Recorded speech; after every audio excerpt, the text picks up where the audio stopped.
Selang seminggu kemudian, pada akhirnya Yungi mengatakan ia sudah berhasil diterima kerja di perusahaan baru.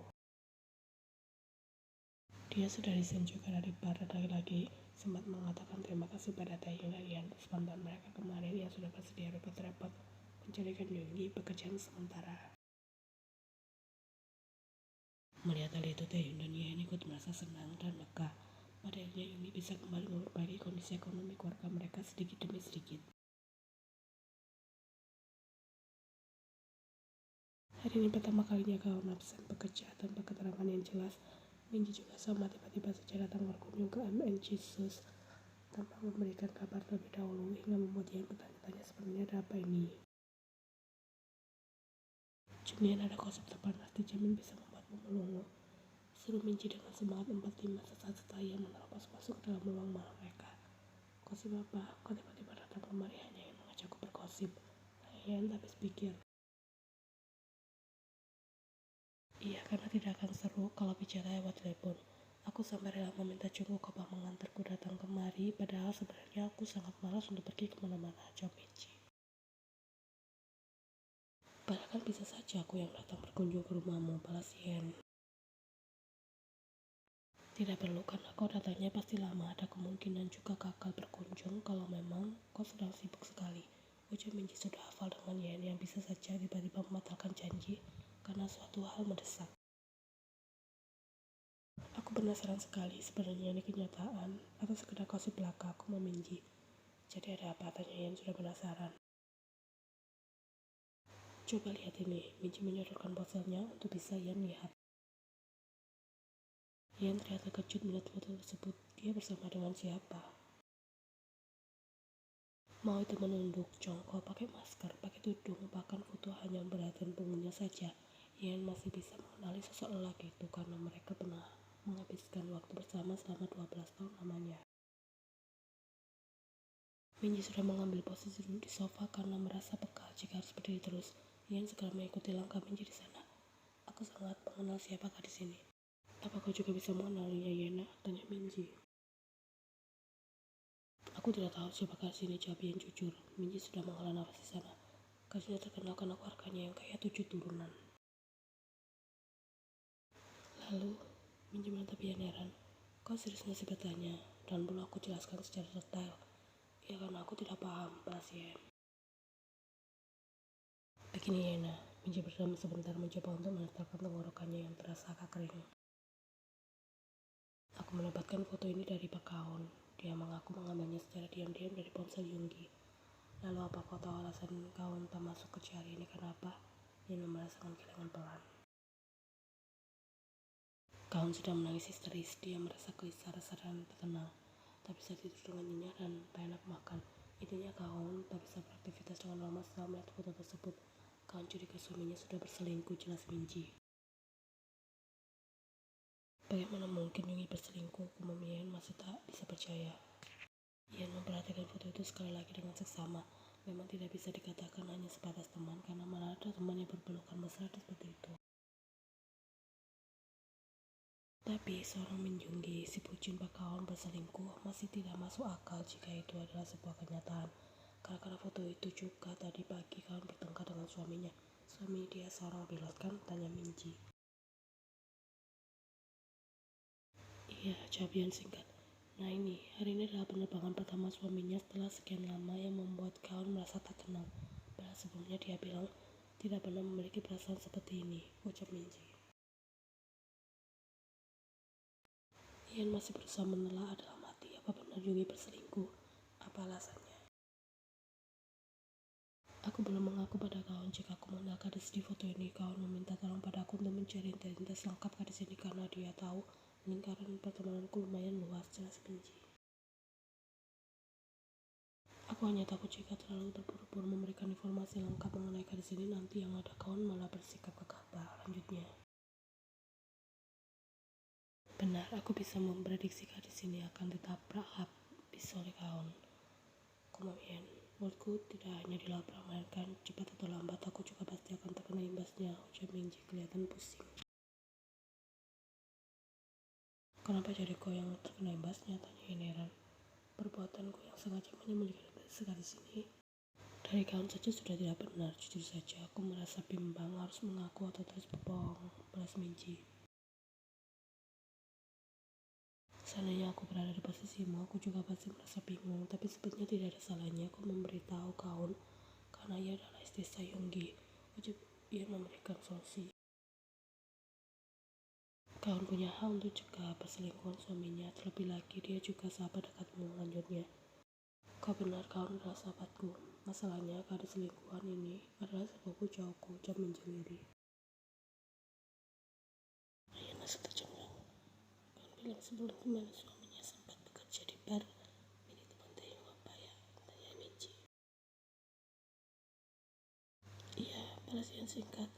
Kawan curiga mereka berkenalan di sana kemudian mulai menjalin hubungan. Tapi aku pernah tapi pikir sejauh yang aku tahu, yang bisa mencintai kawan, aku masih tak bisa percaya jika ia berselingkuh, ucap Ian. Hati seseruk, siapa yang tahu sebenarnya kawan sering sekali curhat padaku mengenai suami dari mertuanya. Tentu saja semuanya berisi tentang hal buruk. Mungkin saja karena hal itu juga yang dia jadi tak tahan, balas Minji. Kemudian secara tak sengaja dia bertemu dengan gadis lain yang bisa membuatnya merasa nyaman dan terjadilah perselingkuhan tersebut. Minji membicarakan tentang kemungkinan dan diprasanggukan singkat oleh Yen. Yen yang trauma dengan pengkhianatan sebenarnya cukup malas mendengarkan cerita semacam ini karena bisa membayangkan dengan jelas bagaimana rasa sakit yang dirasakan oleh pihak yang dikhianati. Tapi kenapa kau sangat yakin Yonggi bucin pada kawan padahal aku melihat dia tidak sesetia itu? Aku Minji. Kau bicara seperti itu karena sudah melihat foto ini sebelumnya kan? Tapi foto ini juga belum tentu benar, ucap Yen. Bukan karena foto kok, balas Minji terus. Sebelum mereka dengan kawan, Yonggi kan sudah bertunangan denganmu. Hubungan mereka berawal dari perselingkuhan juga, jadi tak heran kalau sekarang dia berselingkuh lagi. Jawab Minji masuk akal. Ada yang bilang selingkuh itu sama seperti penyakit, ada saat dimana suatu hari nanti akan kambuh lagi dan lagi. Selain jadi memikirkan kemungkinan membuat Yonggi bisa berselingkuh dari kawan. Karena masalah ekonomi kemarin, era di hubungan mereka memang sedang tak baik, apalagi hubungan antara kawan dan Wonji jelas parah itu. Pusing memikirkan hal itu sendirian, padanya dia memutuskan untuk curhat pada sang suami ketika mereka sudah berduaan di dalam kamar setelah malam menjelang. Nah, ini kenapa Yonggi bisa foto berdua dengan Karin? Ternyata yang terkejut, tentu saja tak sampai terjungkal, malah peluk-peluk segala. Taeyong dengan segera bisa mengenali siapa gadis itu. Apa kenal dengan gadis ini? Kenal, tapi tidak begitu dekat. Dia juga salah satu pelanggan VIP di bar milik temanku. Temanku juga sering bercerita tentang Karin. Dia juga sepupu jauh di Kipar kan? Balas Taeyong. Itu artinya mereka kenalkan, tapi Yonggi tidak pernah bercerita mengenai hal ini. Teman Taeyong. Memangnya kita siapa sama-sama Yonggi harus bercerita pada kita? Balasnya yang masuk akal. Taeyong membenarkan ucapan sang istri. Sudah pasti mereka saling mengenal di bar. Tapi apa mereka berselingkuh? Apa pergi saja sendiri mana ada teman yang berpelukan seperti ini? Ian bertanya pada Taeyong agar suaminya itu memakai logikanya sendiri. Taeyong kelihatan berpikir keras di sana. Ian jadi khawatir otak sang suami akan meledak sebentar lagi. Ada satu hal yang aku yakini kenapa Yonggi bisa dibilang berselingkuh, ucap Taeyong tak lama kemudian. Kenapa memangnya, tanya Ian penasaran. Tahu kan kenapa Yonggi bisa tiba-tiba mendapatkan panggilan pekerjaan? Ini yang biasa disebut dengan the power of orang dalam, jawab Taeyong. Dengan kekuasaan yang dimiliki oleh keluarganya, memberikan pekerjaan untuk Yonggi di salah satu perusahaan penerbangan bukan hal sulit bagi Karin, sahas Taeyong. Yang sudah mengaku paham, masuk akal juga. Kalau benar kasus perselingkuhan, wah, kamu sudah terkena karmanya, jawab Taeyong. Yan sekarang membokap mulut sang suami dengan kelopak tangannya. Tidak boleh bicara seperti itu, peringatnya. Sekalipun kau menyebalkan, tapi kasihan juga kalau dia benar-benar diselingkuhi. Hari ini saja dia sampai bolos kerja karena kepikiran, ucap dia. Taeyong sudah melepaskan tangan sang istri dari bibirnya untuk beralih, ya Kang. Ya sudah, tidak usah memikirkan hal yang belum pasti. Bagaimana kalau kita melakukan hal yang pasti-pasti saja, contohnya seperti sekarang ini. Taeyong sudah menghapus jarak mereka dengan sebuah pelukan. Tidak usah dijelaskan lagi apa yang diinginkan lelaki itu. Kalau lelah tidak, mau main sebentar aja Taeyong. Yang tentu saja ini bukan sekedar kata main pada umumnya. Sebenarnya jangan sekarang. Ditolak dengan segera, baru kali ini Taeyong mendapatkan penolakan dari sang istri dan ini tidak biasanya. Taeyong jadi bertanya-tanya dalam hati, ada apa gerangan? Kenapa padahal aku sedang menginginkannya?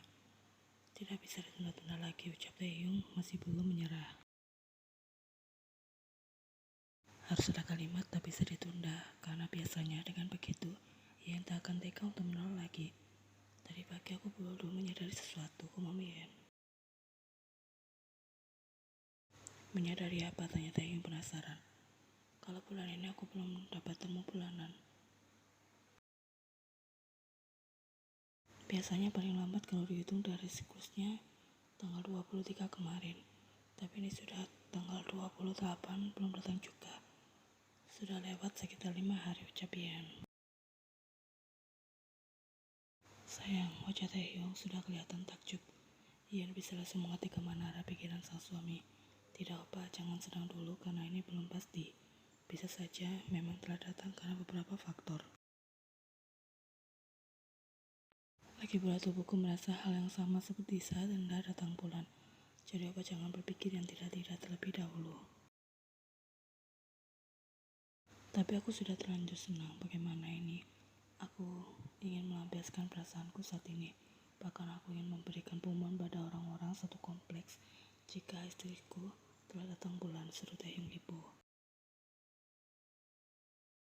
Ia langsung pasang ekspresi datar. Kenapa suaminya ini selalu saja bertingkah tak jelas? Apa pergi ke studio penyiaran saja sekalian dan umumkan hal ini pada seluruh dunia, ucap Yan kesal. Sudah diperingatkan, jangan senang dulu, tapi Taeyong tak menurut. Sudah pasti Yan merasa sebal. Kalau begitu, Akaraman, aku akan melampiaskan rasa senang ini dengan mencium pipi istriku tercinta saja. Tak pakai basa-basi lagi, Taeyong langsung saja mengeksekusi wajah Yan. Cium sana dan sini.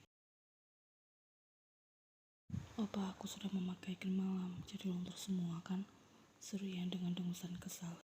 Dia menjauhkan wajah Taeyong dengan tangannya. Mendapatkan perlakuan seperti itu bukannya marah, Taeyong malah tertawa geli, merasa gemas melihat wajah cemberut sang istri. Semoga aku benar-benar menjadi calon apa, ucap Taeyong masih dengan senyum. Sudah aku katakan jangan senang dulu, aku malah stres kalau opa bicara seperti ini terus-menerus. Sebenarnya memang hamil, buktinya dari tadi kesal terus. Biasanya kan istriku selalu sabar, kalem, dan bersikap manis. Moodku memang berubah-ubah menjelang kedatangan tamu bulanan, dan ini hal wajar. Opa saja yang tidak pernah tahu selama ini, balas Yen. Jangan membicarakan hal yang belum pasti kebenarannya. Telat kedatangan tamu bulanan bukan tentu hamil. Banyak faktor yang jadi penyebabnya. Aku tidak mau nantinya opa akan merasa kecewa. Kenapa harus kecewa? Kesempatan masih terbuka lebar. Masih ada banyak waktu untuk kita usaha lagi jika memang bulan ini kita belum diberikan kepercayaan, balas Taeyong menenangkan. Lagi pula kita masih pengantin baru. Kalau langsung hamil itu adalah keberuntungan, tapi kalau belum, ya tidak masalah. Nikmati saja dulu masa-masa indah menjadi pengantin baru. Lanjutnya mencoba untuk menghibur sang istri. Benar ya, opa tidak akan merasa kecewa, tanya Yan sekali lagi. Karena melihat wajah Taeyong yang kecewa akan membuat perasaan Yan menjadi kalut tak karuan, dan Yan jelas tak menyukai hal tersebut. Benar sayang, aku bahkan berani bersumpah agar kau semakin merasa yakin, jawab Taeyong. Ya sudah, sekarang kita tidur saja, besok pagi akan aku cek lagi. Kalau tamu bulanan itu belum datang juga, kita bisa mencoba untuk melakukan tes. Ucap Ian ambil keputusan. Tapi aku sudah sangat penasaran sayang, tes sekarang saja memang tidak bisa, tanya Taehyung. Kita belum memiliki alatnya, harus membeli di apotek terlebih dahulu, ucap Ian. Ayo pergi untuk membelinya, ajak Taehyung. Sekarang. Tahun depan sayang, balas Taehyung dengan raut menyebalkan. Tentu saja sekarang sayang, sekalian saja jika kau ingin membeli sesuatu di luar. Ian kelihatan berpikir sebentar, tiba-tiba ada satu makanan yang terlintas pikirannya. Hotdog panas sepertinya enak. Baiklah, mari kita pergi membeli hotdog.